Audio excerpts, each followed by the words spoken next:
आज हम बात करेंगे आनुवंशिकता के बारे में, यानी हेरिडिटी क्या होती है।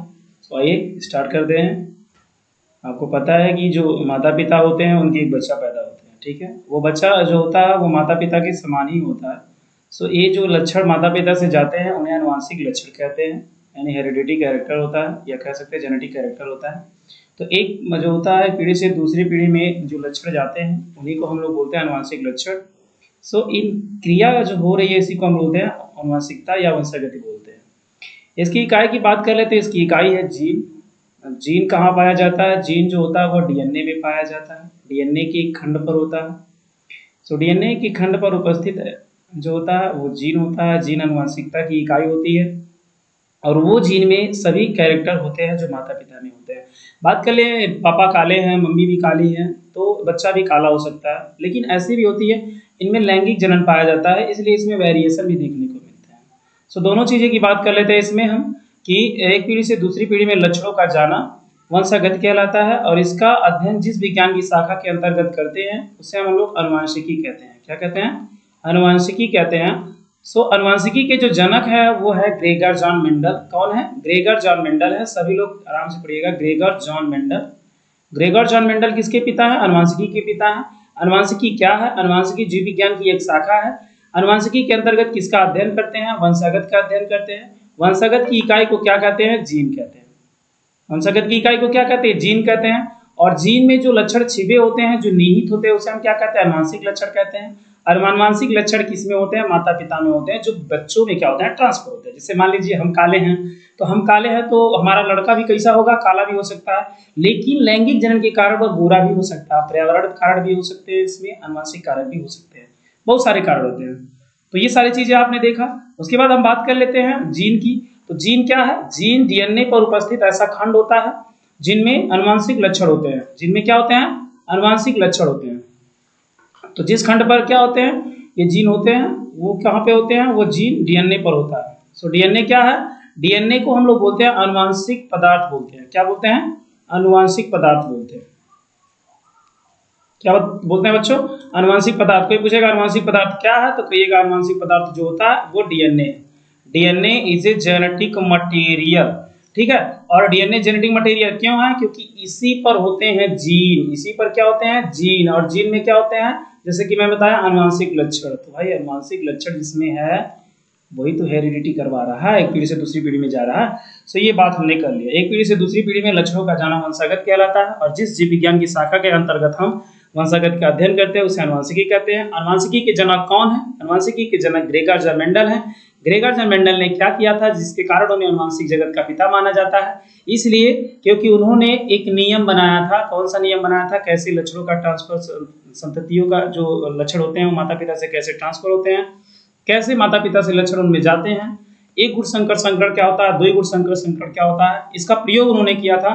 और मेंडल जो थे, मेंडल जो थे वो गिरजाघर के पादरी कहे जाते थे, बहुत ही गरीब परिवार से थे। उन्होंने मटर पर प्रयोग किया था। किस पे प्रयोग किया था? मटर के पौधों पर। एग्जाम में पूछेगा मेंडल ने अनुवांशिकता का जो प्रयोग किया था, वंशागत के लिए जो प्रयोग किया था, कौन सा पौधा लिया? मटर का पौधा। मटर का पौधा क्यों लिया? मटर का पौधा छोटा होता है, कम वर्ष में इसका जो होता है फसल तैयार हो जाते हैं, फले में बीजों की संख्या अधिक होती है, फले जल्दी पक जाते हैं, और उनको ज्यादा से ज्यादा इकट्ठा करके हम कम समय में नए जनरेशन को पैदा कर सकते हैं। इसलिए मेंडल ने मटर के पौधे का चुनाव किया। मटर का पौधे चुनाव करने के बाद उन्होंने 7 विप्रासी लक्षणों को दिया। 7 विप्रासी लक्षण कौन कौन से थे? गोल बीज था, पीले बीज पत्र थे, बीजों का रंग था। ऐसे 7 क्या थे? 7 कंस्ट्रक्टिंग कैरेक्टर थे जिनको उन्होंने दिया था। उसी में उन्होंने संकरण प्रयोग किया। संकरण प्रयोग कैसे किया? संकरण प्रयोग जो था, पहले उन्होंने एक संकर संकरण किया। क्या किया? एक संकर संकरण।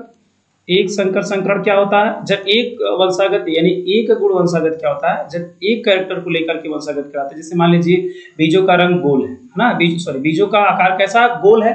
तो गोल बीज और झुर्रीदार बीज में क्या करते हैं? संकरण कराने के बाद जो प्रथम यानी F1 जनरेशन में जो लक्षण होते हैं वो कैसे उत्पन्न होते हैं? जितने भी होते हैं F1 जनरेशन में वह हाइब्रिड होते हैं। F1 जनरेशन के पादप क्या होते हैं? हाइब्रिड होते हैं। आप जानते हैं आजकल के बीज जो आ रहे हैं वो हाइब्रिड हो रहे हैं, इसलिए इसको हाइब्रिड कह रहे हैं। द्विसंकर संकरण क्या होता है? द्विसंकर संकरण में 2 जीन वंशागत कराते हैं, यानी 2 जीनों को लेकर वंशागत कराया जाता है, तो इसे द्विजीन वंशागत या द्विसंकर संकरण कहते हैं। इसमें क्या लिया था उन्होंने? गोल बीज लिया था और लंबे पादप और गोल बीज। उसके बाद दूसरा जो कैरेक्टर लिया था उन्होंने बोनापादा लिया था और झुर्रीदार बीज लिया था। उनको बीच में जब कैरेक्टर करवाया तो F1 जनरेशन में सभी कैसे थे, संकर, गोल और लंबे थे। ठीक है, तो इस प्रकार से उन्होंने संग्रहण करवाया था और उन्होंने 3 नियम दिया था। मेंडल के जो 3 नियम है कौन कौन से हैं, वैसे नियम नहीं दिया था, उन्होंने निष्कर्ष निकाला था। निष्कर्ष निकालने के बाद जो उन्होंने उसको 1866 ईस्वी में क्या कर दिया था, प्रकाशित करवा दिया था। प्रकाशित करवाने के बाद उन्होंने क्या किया, वो डेथ कर गए। 1822 में उनका जन्म हुआ, फिर उनका 84 में मृत्यु भी हो गई थी। तो मृत्यु के बाद उनके जो नियम थे वो प्रतिपादित हुए थे। प्रतिपादित करने का काम कौन किया था, 3 वैज्ञानिक किए थे, Erich von Tschermak, Carl Correns और ह्यूगो डिब्रिज। इन तीनों वैज्ञानिकों ने मेंडल के कैरेक्टर को, जो मेंडल के निष्कर्ष थे, उन्होंने 3 नियम के तौर पर प्रस्तुत किया। पहला प्रभाविता का नियम, पहला कौन सा है, प्रभाविता का नियम। दूसरा कौन सा है, पृथक्करण का नियम, पृथक्करण का नियम। तीसरा कौन है, स्वतंत्र अपव्यूहन का नियम। कौन सा है, स्वतंत्र अपव्यूहन का नियम। सो यहाँ पर जो थे ये 3 नियम प्रस्तुत किया। आगे एक एक करके इसको आप लोग देख लीजिएगा। फिर उसके बाद हम बात कर लेते हैं इसके जनन की जो इकाई होती है, आपने पता ही है जनन की इकाई कौन है भाई, डीएनए होता है। यहाँ पर जो अनुवांशिक की इकाई है वो क्या है, जीन है। और इन्होंने जो खोज किया था, यानी मेंडल ने जो प्रयोग किया था, प्रयोग कब किया, पूरा किया 1866 में किया। इनका जन्म कब हुआ, 1822 में हुआ। और इनकी जो पुनः प्रकाशित हुई, यानी मेंडल के जो कैरेक्टर रहे, जो निष्कर्ष रहे, उन्होंने निष्कर्षों का जो नियम बना वो 1900 ईस्वी में, यानी 19वीं सदी में। कौन सी सदी में, 19वीं सदी में पुनः इनका जो निष्कर्ष था वो नियम के तौर पर प्रस्तुत है। जैसे कि मैंने बताया 3 नियम, प्रभाविता का नियम, पृथक्करण का नियम और स्वतंत्र अपव्यूहन का नियम। इस प्रकार से मेंडल के सभी नियम क्या थे, बने। और इसी नियम के अनुसार मेंडल को क्या कहा जाता है, आधुनिक अनुवांशिक का पिता भी माना जाता है। अगर एग्जाम में आ जाएगा आधुनिक अनुवांशिक के पिता कौन है, तो ग्रेगर जॉन मेंडल है। ठीक है, तो अनुवांशिक के पिता आधुनिक अनुवांशिक के पिता कौन है, ग्रेगर जॉन मेंडल है। सो इसी के साथ टॉपिक समाप्त होता है। धन्यवाद। पता नहीं, 2 मिनट, कम से कम 3 मिनट 4 मिनट। टॉपिक